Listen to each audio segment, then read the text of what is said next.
Hello friends, welcome back to our channel. എല്ലാവരും സുഖമായിരിക്കുന്നു എന്ന് വിചാരിക്കുന്നു. ഫ്രണ്ട്സ്, അപ്പോൾ നമുക്ക് ഇന്നത്തെ വീഡിയോയിലേക്ക് പോകാം കേട്ടോ. ഇന്നത്തെ വീഡിയോ നമ്മുടെ വീട്ടിൽ അല്ലെങ്കിൽ ഭയങ്കരമായിട്ട് കൊതുകിൻ്റെ ശല്യമുള്ള സ്ഥലങ്ങളിലേക്ക് നിങ്ങൾക്ക് പരീക്ഷിച്ച് നോക്കാൻ പറ്റുന്ന ഒരു സൂപ്പർ ടിപ്പാണ് കേട്ടോ. ഇത് വെറുതെ പറയുന്നതല്ല, 100% എഫക്റ്റീവായിട്ടുള്ള ഒരു രീതിയാണ് കേട്ടോ. ഇത് പണ്ട് മുതലേ എല്ലാവരും ചെയ്യുന്നൊരു കാര്യമാണ്. പക്ഷേ അതിൻ്റെ രീതിയിൽ ചില വ്യത്യാസങ്ങളുണ്ടാവും. എനിക്ക് തോന്നുന്നു ഇപ്പോഴും മിക്കവരും ചെയ്യുന്നൊരു കാര്യമാണ് കേട്ടോ. അപ്പോൾ നിങ്ങൾ എന്തായാലും കൊതുകിൻ്റെ ശല്യം ഉണ്ടെങ്കിൽ ഇതൊന്ന് ചെയ്ത് നോക്കൂ. നിങ്ങൾക്ക് നല്ലൊരു റിസൾട്ട് ഉണ്ടാവും. പിന്നെ നമ്മളിതൊരു നാച്ചുറൽ വേയിലാണ് ഈ ഒരു കൊതുകിനെ തുരത്തുന്നത് കേട്ടോ.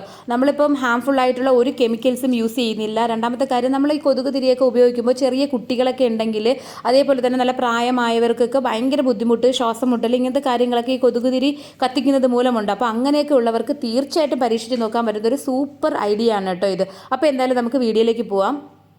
ഓക്കെ, ഇതിന് വേണ്ടിയിട്ട് നമുക്ക് ആദ്യം വേണ്ടത് കുറച്ച് ബേ ലീഫാണ് കേട്ടോ. ബേ ലീഫ് എന്ന് പറയുമ്പോൾ നമ്മൾ ബിരിയാണിയിലൊക്കെ യൂസ് ചെയ്യുന്ന നമ്മുടെ കറുവാപ്പട്ടയുടെ ഇലയില്ലേ, വയന ഇല എന്നൊക്കെ പറയുന്ന ആ ഒരു ഇലയാണ് കേട്ടോ. അത് ഒരുപാട് ഉണങ്ങിയതല്ല, കുറച്ച് ഒരു ഏകദേശം ഒന്ന് കത്താൻ പരുവത്തിലുള്ളത് കേട്ടോ. അപ്പോൾ ആ കുറച്ച് ഇല എടുക്കണം കേട്ടോ. ഞാനപ്പോൾ ഇത്രത്തോളം എടുത്തിട്ടുണ്ട്. അപ്പോൾ ഇത് നല്ലൊരു എഫക്റ്റീവായിട്ടുള്ള, നമ്മൾ വെറുതെ ഈ ഒരു ഇല കത്തിച്ചാൽ തന്നെ കൊതുകിൻ്റെ ശല്യം കുറഞ്ഞു കിട്ടും. പിന്നെ നമുക്ക് വേണ്ടത് കുറച്ച് ഉള്ളിയുടെയും അതേപോലെ തന്നെ വെളുത്തുള്ളിയുടെയൊക്കെ തൊലി ഉണ്ടാവില്ലേ, നമ്മൾ കിച്ചണിൽ എന്നും നമ്മൾ വേസ്റ്റ് ആക്കുന്ന ഒരു കാര്യമാണ്. അപ്പോൾ ഇത് കുറച്ച് ഡ്രൈ ആയിട്ട്, അതായത് വെള്ളത്തിൻ്റെ ഈർപ്പം ഇല്ലാതെ കുറച്ച് എടുക്കുക കേട്ടോ. അപ്പം ഞാൻ ഇത്രയും ഇത് എടുത്തിട്ടുണ്ട്. അപ്പോൾ ഇത് നന്നായിട്ട് കത്താനും അതേപോലെ തന്നെ ആ വെളുത്തുള്ളിയുടെയൊക്കെ ആ ഒരു തൊലി കത്തുമ്പോഴേക്കും ഒരു സ്മെല്ലുണ്ടാവുമല്ലോ. അപ്പോൾ അതൊക്കെ കൊതുകിന് തുരത്താൻ ബെസ്റ്റ് ആയിരിക്കും. അപ്പോൾ അത് ഞാൻ കുറച്ച് എടുത്തിട്ടുണ്ട്. ഇത് നമുക്ക് വേണ്ടത് കർപ്പൂരമാണ് കേട്ടോ, ക്യാമ്പർ ഉണ്ടല്ലോ. അപ്പോൾ ഇത് നമ്മൾ സാധാരണ കത്തിക്കാനൊക്കെ യൂസ് ചെയ്യുമല്ലോ, നല്ലൊരു മണം ഉണ്ടാവും. അതേപോലെ തന്നെ പെട്ടെന്ന് കത്തുന്നതിനും ഇത് ഹെൽപ്പ് ചെയ്യും കേട്ടോ. അപ്പോൾ അതിന് വേണ്ടിയിട്ടും ഈ പ്രാണികളൊക്കെ വരാതിരിക്കാൻ വേണ്ടി, കൊതുക് മാത്രമല്ല മറ്റ് പ്രാണികളൊക്കെ വരാതിരിക്കാൻ വേണ്ടിയിട്ട് നമ്മൾ ഈ ഒരു ക്യാമ്പർ യൂസ് ചെയ്തിട്ട് വെള്ളത്തിലൊക്കെ മിക്സ് ചെയ്തിട്ട് നമ്മുടെ വീട്ടിലൊക്കെ ഒന്ന് സ്പ്രേ ചെയ്താൽ തന്നെ ഈ പ്രാണികളുടെയൊക്കെ ശല്യം കുറഞ്ഞിരിക്കും കേട്ടോ. അപ്പോൾ ഞാൻ ഇത് കുറച്ച് എടുത്തിട്ടുണ്ട് കേട്ടോ. ഇതൊരു ടാബ്ലറ്റ് മോഡലിലാണ് വരുന്നത്. ഇത് സർക്കിൾ ടൈപ്പിലും അല്ലാതെ ഈ ഓരോ ബാർ പോലെയൊക്കെ വരുന്നുണ്ട് കേട്ടോ. അപ്പോൾ ഞാൻ ഈ ഒരു ടൈപ്പാണ് എടുത്തിട്ടുള്ളത്. നമ്മൾ കൈ വെച്ചൊന്ന് പൊടിച്ചാൽ തന്നെ അത് പൊടിഞ്ഞ് കിട്ടും. പിന്നെ നമുക്ക് വേണ്ടത് കുറച്ച് ഗ്രാമ്പു ആണ്. അപ്പോൾ ഞാൻ കുറച്ച് ഗ്രാമ്പു എടുക്കുന്നുണ്ട്. ഇതൊക്കെ നമ്മുടെ വീട്ടിൽ ഉള്ള സാധനങ്ങളാണ്. അഥവാ നമ്മൾ പുറത്തുനിന്ന് വാങ്ങിക്കുന്നതിൽ തന്നെ അധിക പൈസ ഒന്നും ആവുന്നില്ല അല്ലേ, ചെറിയൊരു പൈസ മാത്രമേ ആവുന്നുള്ളൂ. അപ്പോൾ കുറച്ച് ഗ്രാമ്പു ഞാൻ എടുത്തിട്ടുണ്ട് കേട്ടോ. ഇനി നമുക്ക് വേണ്ടത് കുറച്ച് ആര്യവേപ്പിൻ്റെ ഇലയാണ് കേട്ടോ. നിങ്ങൾക്ക് അവൈലബിൾ ആണെങ്കിൽ മാത്രം എടുത്താൽ മതി. അപ്പോൾ എനിക്കിവിടെ ഈ ആര്യവേപ്പിൻ്റെ ഇലയൊന്നും കിട്ടും, പക്ഷേ അത് ഡ്രൈ ആക്കി എടുക്കാനുള്ള ബുദ്ധിമുട്ട് കാരണം നമ്മൾ അടുത്ത ഷോപ്പിൽ നിന്ന് ഞാൻ വാങ്ങിച്ചതാണ് കേട്ടോ. അപ്പം ഇത്രയും ഡ്രൈ ആവുന്നതിനേക്കാളും നല്ലത് കുറച്ചൊന്ന് ചെറിയൊരു പച്ചപ്പ് ഉണ്ടാവുമല്ലോ, ആ ഒരു രീതിയിൽ, ആ പച്ച കളർ നഷ്ടമാകാതെ ആ ഒരു രീതിയിൽ കിട്ടുന്നെങ്കിൽ കുറച്ചുകൂടി നല്ലതായിരിക്കും. നിങ്ങൾക്ക് ആര്യവേപ്പില കിട്ടുകയാണെങ്കിൽ അത് എടുക്കണം കേട്ടോ. അപ്പം ഞാൻ അതിൻ്റെ ചെറിയ ആ ഒരു തടി കഷ്ണങ്ങളും എടുത്തിട്ടുണ്ട് കേട്ടോ. കാര്യം എന്താണെന്ന് വെച്ച് കഴിഞ്ഞാൽ, നമുക്കിതിങ്ങനെ കത്തിക്കുന്ന സമയത്ത് ഇങ്ങനെ പുകഞ്ഞ് കിടക്കാൻ വേണ്ടിയിട്ടാണ് ഞാൻ ആ പീസസ് എടുത്തിട്ടുള്ളത് കേട്ടോ. വേപ്പിൻ്റെ ഇല മാത്രമാണ് എടുക്കുന്നത്, പെട്ടെന്ന് കത്തിപ്പോവുമല്ലോ. അപ്പം ഞാൻ ഇത്രയും എടുത്തിട്ടുണ്ട് കേട്ടോ. ഇനി നമുക്ക് ഇതെല്ലാം കൂടി മിക്സിയുടെ ഒരു ജാറിലേക്ക് ഇട്ടിട്ട് നമുക്ക് പൊടിച്ചെടുക്കണം. നല്ല ഫൈൻ പൗഡർ ആക്കേണ്ട ഒരു ആവശ്യമില്ല കേട്ടോ, നമുക്കൊന്ന് പൊടിഞ്ഞ് കിട്ടിയാൽ മതി. അപ്പോൾ ഞാനിവിടെ ഇങ്ങനെ പൊടിച്ച് കാണിക്കുകയാണ്. ആക്ച്വലി നിങ്ങൾക്ക് ഇപ്പോൾ വീട്ടിൽ നമ്മുടെ നാട്ടിലൊക്കെ ആണെങ്കിൽ, അല്ലെങ്കിൽ അതിനുള്ള സൗകര്യം ഉണ്ടല്ലോ, നിങ്ങളിപ്പം ഗൾഫ് രാജ്യങ്ങളിൽ തന്നെ നിങ്ങൾക്കത് കത്തിക്കാൻ, അതായത് വില്ലയിലോ അങ്ങനെയൊക്കെ താമസിക്കുന്നവരൊക്കെ ആണെങ്കിൽ തീർച്ചയായിട്ടും നിങ്ങൾക്ക് ഇതൊന്നും ഇങ്ങനെ പൊടിച്ചെടുക്കേണ്ട ആവശ്യമില്ല. നിങ്ങൾക്കൊരു വലിയൊരു ചട്ടിയിൽ ഇതെല്ലാം കൂടി മിക്സ് ചെയ്തിട്ട് കത്തിച്ചാൽ മതിയാവും കേട്ടോ. പിന്നെ നമുക്കിപ്പം ഫ്ലാറ്റിലൊക്കെ താമസിക്കുന്നവർക്കാണെങ്കിൽ അത്രയും വലുതായിട്ടൊന്നും ഇങ്ങനെ ഫ്ലെയിം, അതായത് വലിയ ചട്ടിയിലൊന്നും ഇങ്ങനെ പോയിക്കാനോ ഫ്ലെയിമൊന്നും പറ്റില്ല, അങ്ങനത്തെ ബുദ്ധിമുട്ടുകൾ ഉണ്ട് കേട്ടോ. അപ്പോൾ അത് കാരണമാണ് ഞാനിങ്ങനെ പൊടിച്ചിട്ട് ചെയ്ത് കാണിക്കുന്നത്.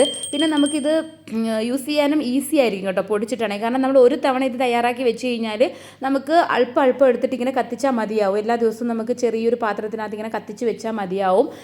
ഇല്ലെങ്കിൽ ഞാൻ നേരത്തെ പറഞ്ഞ പോലെ നിങ്ങൾ ഉള്ളിത്തൊലിയും അതേപോലെ തന്നെ ഇതേനൊക്കെ വേപ്പിൻ്റെതൊക്കെ ഇലയൊക്കെ ഉണങ്ങിയിട്ട് വീട്ടിൽ കിട്ടുമല്ലോ, അതെല്ലാം കൂടി നിങ്ങൾ ഇതേപോലെ ഒരു വലിയ ചട്ടിയിലിട്ടിട്ട് നമ്മൾ പുകയ്ക്കില്ലേ, നമ്മൾ പണ്ടല്ല, എനിക്ക് തോന്നുന്നു ഇപ്പോഴും നാട്ടിലൊക്കെ ഈ കൊതുകിൻ്റെ ഭയങ്കരമായിട്ട് ശല്യം വരുന്ന സമയത്ത് നമ്മളൊരു സന്ധ്യ നേരം ആകുമ്പോഴേക്കും ഈ മുറ്റത്തിങ്ങനെ വലിയൊരു പാത്രത്തിനകത്തൊരു ചട്ടിക്കകത്തൊക്കെ ഇതേപോലെ പുകയ്ക്കാറുണ്ടല്ലേ, തൊണ്ട് അങ്ങനെയുള്ള കുറേ കാര്യങ്ങൾ വെച്ച് പുകയ്ക്കാറുണ്ട്. അപ്പോൾ സംഭവം അത് തന്നെയാണ്. പക്ഷേ ഇത് നമ്മൾ വീടിനകത്തൊക്കെ കത്തിക്കുമ്പോൾ ഒരു നാച്ചുറൽ ഒരു എഫക്റ്റ് കിട്ടാൻ വേണ്ടിയിട്ടും, ഇത് നമുക്ക് ശ്വസിച്ചാലും പ്രോബ്ലം ഒന്നുമില്ലല്ലോ, അതിന് വേണ്ടിയിട്ടാണ് ഞാനിപ്പോൾ ഈ ഒരു രീതി കാണിക്കുന്നത് കേട്ടോ. അപ്പോൾ കണ്ടോ, ഇതെല്ലാം കൂടി പൊടിച്ചെടുക്കുമ്പോൾ ആ ഒരു തടിയുടെ കഷ്ണങ്ങളൊക്കെ കണ്ടോ, ഈ ഒരു രീതി കിട്ടുമ്പോൾ ഇതിങ്ങനെ പുകഞ്ഞ് കിടക്കും കേട്ടോ. അപ്പോൾ അത് നിങ്ങൾ ചെയ്യുമ്പോൾ നിങ്ങൾക്കത് മനസ്സിലാവും. അപ്പോൾ ഞാനിതൊരു 2 തവണയായിട്ട് ഇങ്ങനെ പൊടിച്ചെടുത്തിട്ടുണ്ട്.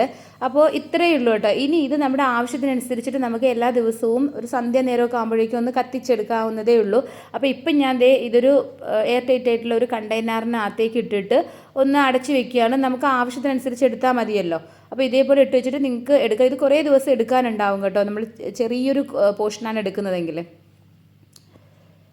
അപ്പോൾ ഇത്രയും ഞാൻ റെഡിയാക്കി എടുത്തിട്ടുണ്ട്. ഇനി നമുക്കിതൊന്ന് ഞാനൊന്ന് കത്തിച്ച് കാണിക്കാം. അപ്പോൾ ഞാനിവിടെ ഇങ്ങനത്തെ ഒരു പുകയ്ക്കുന്ന ചട്ടി ഉണ്ടാവുമല്ലോ കുഞ്ഞിത്. അപ്പോൾ ഞാൻ ഇങ്ങനത്തെ ഒരു ഈ ബുക്കൂറൊക്കെ കത്തിക്കുന്ന പോലത്തെ ഒരു ചെറിയ ചട്ടി എടുത്തിട്ടുണ്ട്. അപ്പോൾ ഈ ചട്ടിക്കകത്താണ് നമ്മൾ പുകയ്ക്കാൻ പോകുന്നത്. അപ്പോൾ ഇതിലേക്ക് ഞാനൊരല്പം ഇട്ട് കൊടുക്കാൻ പോവുകയാണ്. ഈ ചട്ടി ഇല്ലെങ്കിൽ നിങ്ങൾ ഞാൻ നേരത്തെ പറഞ്ഞ കണക്ക് വേറെ എന്തെങ്കിലും അലൂമിനിയം ഫോയിലിൻ്റെ അങ്ങനെ എന്തെങ്കിലും ഒരു പാത്രത്തിനകത്ത് വെച്ചിട്ടോ അങ്ങനെയൊക്കെ നിങ്ങൾക്ക് ചെയ്യാം. പഴയ എന്തെങ്കിലും ഒരു ചെറിയ പാത്രം എടുത്താലും ഒക്കെ മതിയാവും കേട്ടോ ഇത് കത്തിക്കാൻ വേണ്ടിയിട്ട്. ഈ ചട്ടി തന്നെ വേണം നിർബന്ധമൊന്നുമില്ല. അപ്പോൾ ഞാൻ കുറച്ച് ഇതിലിട്ട് കൊടുക്കുന്നുണ്ട്. ഇനി നമുക്ക് ഇതിൽ തന്നെ ഓൾറെഡി നമ്മൾ കർപ്പൂരം ഇട്ടിട്ടുള്ളതുകൊണ്ട് ഡയറക്റ്റ് നിങ്ങൾ കത്തിച്ച് കൊടുത്താൽ തന്നെ കത്തും. പക്ഷേ അത് പതുക്കെ പതുക്കെ കത്തി വരികയുള്ളൂ കേട്ടോ. അപ്പോൾ ഞാൻ ഇതൊന്ന് പെട്ടെന്ന് കത്തി കിട്ടാൻ വേണ്ടിയിട്ട് ഒരു കർപ്പൂരത്തിൻ്റെ ആ ഒരു ടാബ്ലറ്റ് എടുത്തിട്ട് ഇങ്ങനെ കത്തിച്ച് വെച്ചിട്ടുണ്ട്. അപ്പോൾ ഈ ഒരു പുക ഉണ്ട്, ഈ പുക അല്ല കേട്ടോ നമുക്ക് ആക്ച്വലി വേണ്ടത്. ഇത് കത്തി തീർന്നതിന് ശേഷം ഇങ്ങനെ പുകഞ്ഞിരിക്കത്തില്ലേ അതിൻ്റെ ആ പൊടി, ആ ഒരു പുകയാണ് കേട്ടോ. അതിനൊരു നല്ലൊരു മണവും വരും. അതേപോലെ തന്നെ ആ ഒരു പുകയാണ് നമ്മുടെ വീട്ടിൽ കുറേ നേരത്തേക്ക് നിൽക്കുന്നതും കൊതുകുകൾ വരുമ്പോഴേക്കും കൊതുകിനത് ഇഷ്ടമാവാതെ കൊതുക് തുരന്ന് ഓടുന്നതും കേട്ടോ. അപ്പോൾ കൊതുകിനെ തുരത്താൻ പറ്റുമെന്ന് പറഞ്ഞത് അതുകൊണ്ടാണ്. അപ്പോൾ എന്ത് കണ്ടോ, നമ്മളതങ്ങ് അടച്ചു കൊടുക്കുക. അടച്ച് കുറച്ച് നേരം കഴിയുമ്പോൾ തന്നെ ആ ഫ്ലെയിം അങ്ങ് ഓഫ് ആയിക്കോളും. ഇപ്പോൾ എന്ത് വരുന്ന പുക കണ്ടോ, ഇപ്പം കറക്റ്റായിട്ട് ആ ഒരു കുറച്ച് കത്തുന്നുണ്ടെങ്കിൽ ആ പുകയിൽ നല്ലൊരു സ്മെല്ല് വരുന്നുണ്ട് കേട്ടോ. നല്ലൊരു ഫ്ലേവറാണ് അതിൻ്റെത്. ഇതെല്ലാം കൂടി നമ്മൾ കത്തിച്ചതല്ലേ. അപ്പോൾ നിങ്ങൾക്ക് ഈ ആര്യവേപ്പിൻ്റെ ഇല ഇല്ലെങ്കിൽ തുളസിയുടെ ഇല ഉണങ്ങിയതോ അല്ലെങ്കിൽ നമ്മുടെ പനിക്കൂർക്കയുടെ ഇല അതൊക്കെ വേണമെങ്കിൽ നിങ്ങൾക്ക് കത്തിക്കാം കേട്ടോ. അപ്പോൾ അത് ശ്വസിക്കുന്നത് നല്ലതായിരിക്കുമല്ലോ. അപ്പോൾ ഞാൻ ഇതിവിടെ ഇങ്ങനെ കത്തിച്ച് വെച്ചിട്ടുണ്ട്. കുറച്ച് നേരം കഴിഞ്ഞപ്പോഴേക്കും കണ്ടോ അത് ഇങ്ങനെ കുറച്ച് ഭാഗമൊക്കെ ഇങ്ങനെ കത്തി തീർന്നിട്ടുണ്ട്. എന്നിട്ട് അതിൽ നിന്ന് ഇങ്ങനെ പുക വരുന്നുണ്ട്. ബാക്കി ഭാഗം ഇതേപോലെ കിടന്നിട്ട് നമ്മൾ ജസ്റ്റ് ഒന്ന് മിക്സ് ചെയ്ത് കൊടുക്കുകയാണെങ്കിൽ, നമ്മൾ എന്തെങ്കിലും ഒരു കോല് വെച്ചിട്ട് ഒരു ചെറിയ കമ്പോ എന്തെങ്കിലും വെച്ചിട്ടൊന്ന് ജസ്റ്റ് മിക്സ് ചെയ്ത് കൊടുക്കുകയാണെങ്കിൽ വീണ്ടും ഇരുന്ന് ഇങ്ങനെ പുകഞ്ഞുകൊണ്ടിരിക്കും. കുറേ നേരത്തേക്ക് ഇങ്ങനെ ഉണ്ടാവും കേട്ടോ ഈ ഒരു പുക. അപ്പോൾ ഇത് നമുക്ക് വീടിനുള്ളിൽ വെക്കാം. നമുക്കിപ്പോൾ ബെഡ്റൂമിലോ ബെഡിന് താഴെയോ അല്ലെങ്കിൽ സെറ്റിക്ക് താഴെ എവിടെ വേണമെങ്കിലും നമുക്കിതിങ്ങനെ പ്ലേസ് ചെയ്യാം. 2-3 എണ്ണത്തിൽ ഇങ്ങനെ ആക്കിയിട്ട് വെച്ച് കഴിഞ്ഞാൽ നല്ലതായിരിക്കും. അപ്പോൾ കൊതുകിൻ്റെ ശല്യം ഇല്ലെങ്കിൽ നിങ്ങൾക്ക് കത്തിക്കാവുന്നതേ ഉള്ളൂ കേട്ടോ. കാരണം ഈച്ച അതുപോലുള്ള ചെറിയ ചെറിയ പ്രാണികളൊക്കെ വീടിനകത്തേക്ക് വരുമ്പോൾ അതൊക്കെ പോവും കേട്ടോ. പിന്നെ വീട്ടിൽ നല്ലൊരു മണം നിലനിൽക്കുകയും ചെയ്യും. അപ്പോൾ എന്തായാലും നിങ്ങളിത് ട്രൈ ചെയ്ത് നോക്കണം കേട്ടോ.